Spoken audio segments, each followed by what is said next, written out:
യഥാർത്ഥത്തിൽ എന്താ മക്കാം? യുവാക്കളെ ത്രസിപ്പിക്കുന്ന ഏത് യൂട്യൂബിൽ നോക്കിയാൽ യുവാക്കളോട് സ്നേഹപൂർവ്വം ഞാൻ നൗഷാദ് വാക്കിയ ചെറുപ്പക്കാരാന്ന് വിളിക്കുക നമ്മുടെ ഒരു ശൈലിയാണ്.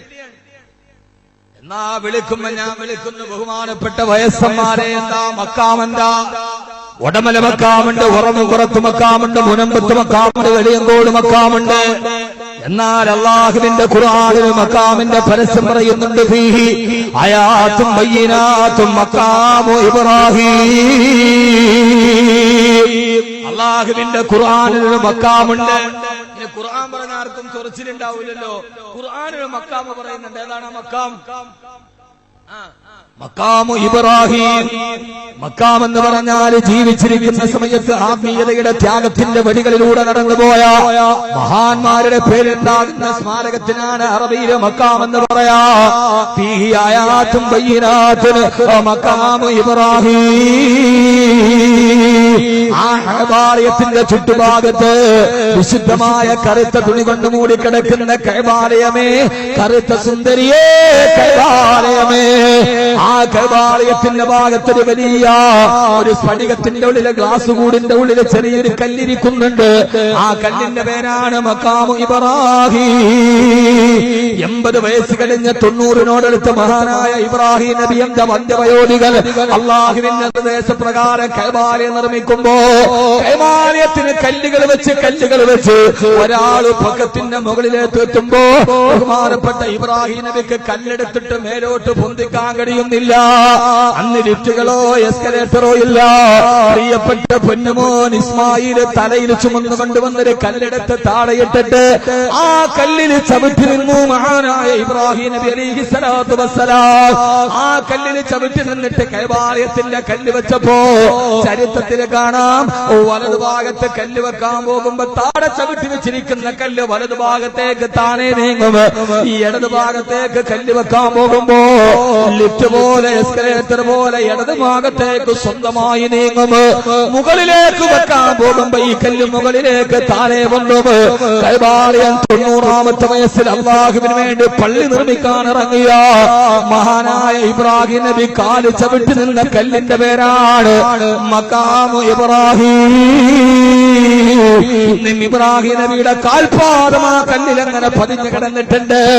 താടി നിരച്ചിടഞ്ഞാല് തല നിരച്ചു കിടഞ്ഞാല് ജീവിതത്തിന്റെ സായാഹ്നഘട്ടത്തില് വാർദ്ധക്യമായി കരുതിയിട്ട് വീട് ഭരിച്ചിരിക്കാനല്ല വയസ്സന്മാരെ 90 വയസ്സുകാലത്ത് അല്ലാഹുവിന് വേണ്ടി സമർപ്പിച്ചതിന്റെ അടയാളമായി മഖാമു ഇബ്രാഹീം അല്ലാഹു പടച്ചു വെച്ചിട്ടുണ്ടെങ്കിൽ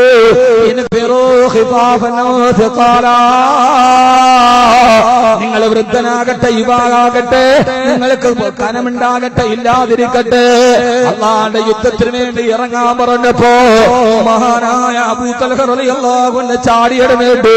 എന്നിട്ട് മക്കളോട് പറഞ്ഞു, മക്കളെ ജഗ്സൂനി,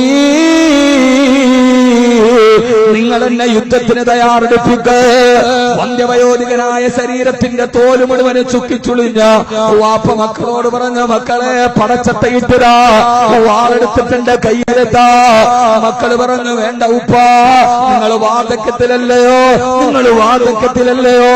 നിങ്ങൾ ഉപ്പത്തിന് പോകണ്ട ഉപ്പ, നിങ്ങൾ അല്ലാഹുവിന്റെ റസൂലിന്റെ കൂടെ യുദ്ധം ചെയ്തതല്ലേ, ഹബീബായ നബി തങ്ങളുടെ കൂടെ ധർമ്മസമരത്തിനിറങ്ങിയതല്ലേ, ഈ വാർദ്ധക്യകാലത്ത് ഇറങ്ങുന്നത് എന്തിനാന്ന് ചോദിച്ചപ്പോ, ഇല്ല മക്കളെ ഇല്ല, ഇന്ന് ഞാൻ ഈ ആയത്ത് കേട്ടു, ശക്തിയുണ്ടെങ്കിലും ഇല്ലെങ്കിലും യുദ്ധത്തിന് പുറപ്പെടണമെന്ന് വാപ്പാടെ നിർബന്ധം സഹിക്കാൻ കഴിയാതെ മഹാനായ അബൂ തൽഹത്തുൽ അൻസാരി റളിയല്ലാഹു തആല അൻഹു, അബൂ തൽഹയ്ക്ക് ഇതൊന്നും പ്രശ്നമല്ല.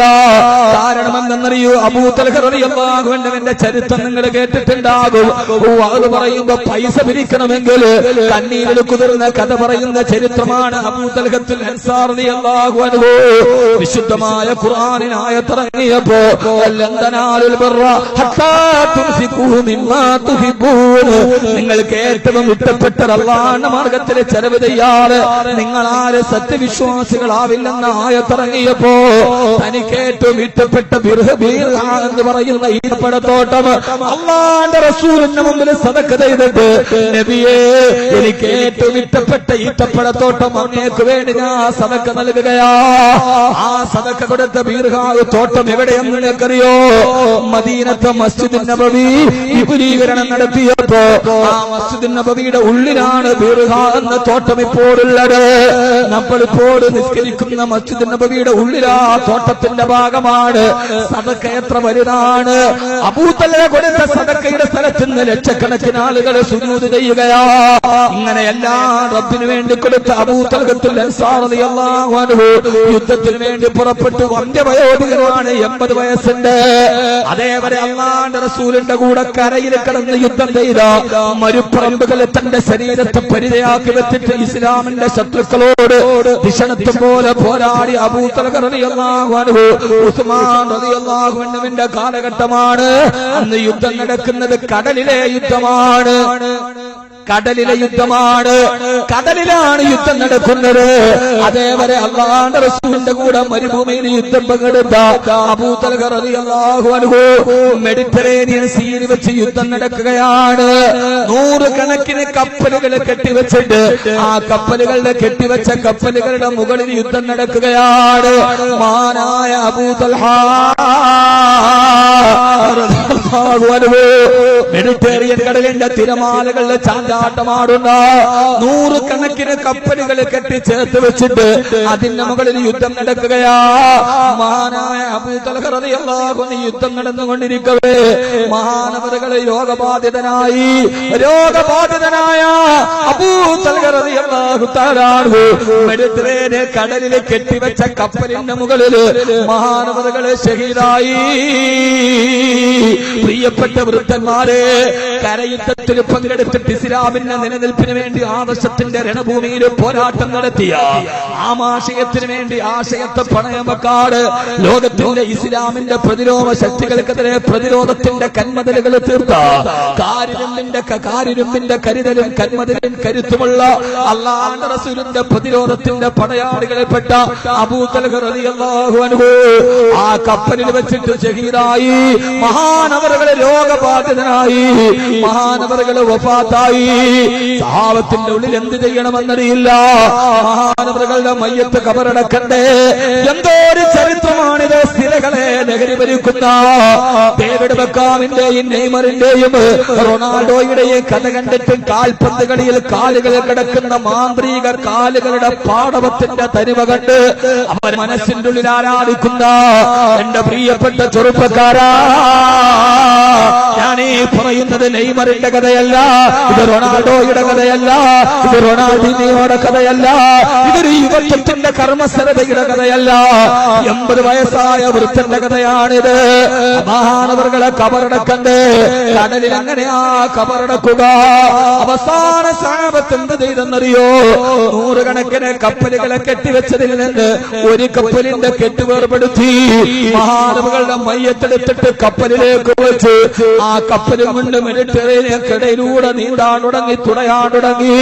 കടലിന്റെ ഉള്ളിൽ ഏതെങ്കിലും ദ്വീപുണ്ടെങ്കിൽ മെഡിറ്ററേനിയൻ കടലുകളിലെ ദ്വീപുകളുണ്ടല്ലോ, ഏതെങ്കിലും കരയുള്ള ദ്വീപ് കണ്ടെടുത്തി അവിടെ കൊണ്ടുപോയി കബറെടുത്ത് കഫൻ ചെയ്യാൻ ആ കപ്പലും കൊണ്ട് കടന്നുപോയി.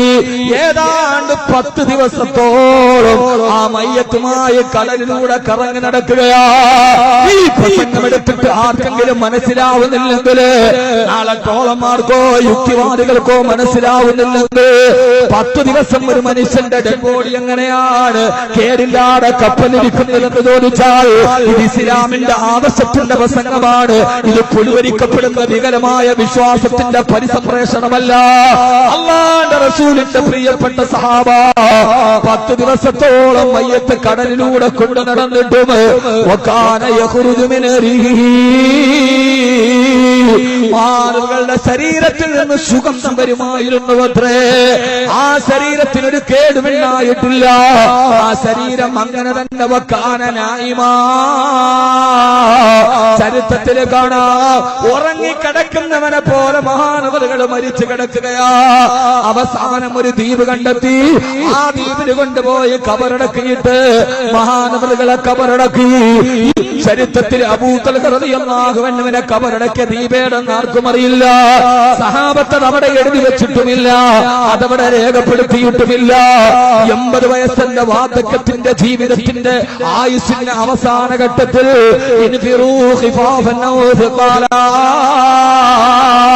കഴിവുണ്ടെങ്കിലും കഴിവില്ലെങ്കിലും അല്ലാഹുവിന്റെ മാർഗത്തിൽ ഇറങ്ങി തിരിക്കണേ എന്നുള്ള ആയത്ത് കേട്ടിട്ട് 80 വയസ്സിൽ പടച്ചട്ടയും പിടിച്ചു പടവാളും പിടിച്ചു മെഡിറ്ററേനിയൻ കടലിൽ പോയി യുദ്ധം ചെയ്ത് ഷഹീദായ സഹാബി. ആ സഹാബിയുടെ ഖബർ എവിടെയാണെന്നും അറിയില്ല. എവിടെയാണ് അബൂ തൽഹത്തുൽ അൻസാരി റളിയല്ലാഹു അൻഹുവിനെ ഖബറടക്കിയത് അറിയില്ല. പക്ഷേ നാളെ പരലോകം വരുമ്പോ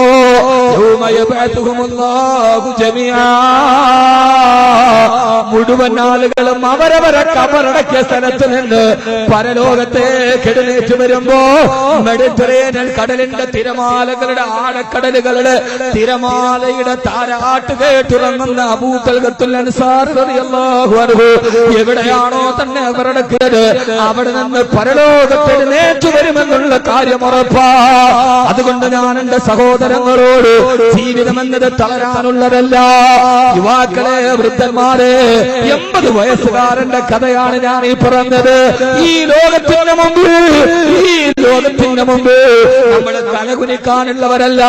നമ്മൾ ഈ ലോകത്തിന് മുമ്പിലൂടെ നടന്നു വരുന്നവനെ വേണമെങ്കിൽ കയ്യിൽ പിടിച്ചിട്ടും മര്യാദയ്ക്ക് ഹസ്തദാനം ചെയ്യാം. പക്ഷേ മുമ്പിൽ നിൽക്കുന്നവന്റെ കാലിലേക്ക് കമന്ന് കിടന്ന് വിധേയത്വം കാണിക്കുന്ന ഈ ആദത്തിന്റെ പാപ്പരത്ത് മാറ്റിവെച്ചിട്ട് ലോകത്തിന് തേജസ്സോടെ നടക്കണം. നമ്മൾ ഇസ്ലാമിന്റെ മക്കളാണ്. ഖാദിസിയ യുദ്ധത്തിൽ സഹാബത്തിന് മുമ്പിൽ ആനയെ ഉപയോഗിച്ചപ്പോ, ഖാദിസിയ യുദ്ധത്തിലാണ് ആദ്യമായിട്ട് ആനകളോട് പോരിടേണ്ടി വന്നത് സഹാബത്തിന്. ആനകളെ കണ്ടപ്പോ സഹാബത്തിന്റെ കുതിരകൾ പേടിച്ചു പാഞ്ഞു പോകാൻ തുടങ്ങി. മഹാനായ ഒരു സഹാബി എന്ത് ചെയ്തെന്നറിയോ? ഒട്ടകങ്ങളും കുതിരകളും ആനയെ ആദ്യമായിട്ട് കണ്ടിട്ട് പേടിച്ചപ്പോ മഹാനവറുകൾ എന്ത് ചെയ്തെന്നറിയോ? മണ്ണ് കൊണ്ടൊരാനയുടെ രൂപമുണ്ടാക്കി. എന്നിട്ട് ആ രൂപത്തിന്റെ മുമ്പിൽ കൊണ്ടുപോയി തന്റെ കുതിരയെ നിർത്തിക്കൊടുത്തു. രാജിയാവാൻ തീരുമാനിച്ചില്ല. റോമക്കാര് ആനയെ കൊണ്ടുവന്ന് പേടിച്ചപ്പോ ഇസ്ലാമിന്റെ മക്കളാരാ? ആരുടെ മുമ്പിലും തളരുന്നവരല്ല. 4-ാം തീയതി മലപ്പുറം നമ്മൾ കാണിച്ചു കൊടുക്കും.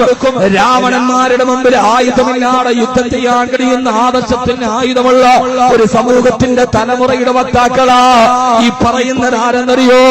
എതിരാളിയെ കണ്ടപ്പോ മോതിരം തൊള്ളയോട്ടിട്ട് ആത്മഹത്യ ചെയ്തവരല്ല. തോക്കുകളെ തലയണയാക്കി വെച്ചിട്ട് തോക്കുകളെ തലയണയാക്കി വെച്ച വീരന്മാരുടെ ചെറുമക്കളുടെ വാക്കാണിത്. സഹോദരാ, എതിരാളികളെ ആനയെ കണ്ട് പേടിച്ചു പോയപ്പോ കളിമണ്ണ് കൊണ്ട് ആനയുണ്ടാക്കിയിട്ട് തന്റെ കുതിരയെ അതിന്റെ മുമ്പിൽ വെച്ചു കൊടുത്തു. ആരോ പരിഹസിച്ചു ചോദിച്ചു, കളിമണ്ണിന്റെ ആനയുടെ മുമ്പിൽ നിൽക്കുന്ന കുതിര എങ്ങനെയാണ് ജീവനുള്ള ആനയുടെ മുമ്പിൽ നിൽക്കുക?